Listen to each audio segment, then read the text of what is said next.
करा. आजचा जन्म तुम्हाला भेटू नये असं वाटत असेल ना, मग कीर्तनामध्ये येऊन टाळे बाजूला टाळाटाळी करायची नाही. अभंगाचा भाव मी तुमच्या समोर ज्ञानोबाराने तुकोबाराने जसं बोधी देस असं मांडण्याचा प्रयत्न केलाय. उर्वरित वेळेमध्ये आपल्याला भक्तांचे चरित्र पाहायचंय. का पाहायचं महाराज?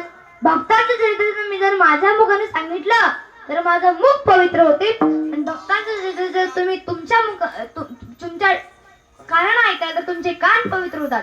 म्हणून दोनही गोष्ट म्हणून वानावे ऐकावे तेची सदा. साधूचं चरित्र भगवंताचं चरित्र ते तुम्हाला माहित असले तरीही ते ऐकत राहिलं पाहिजे का?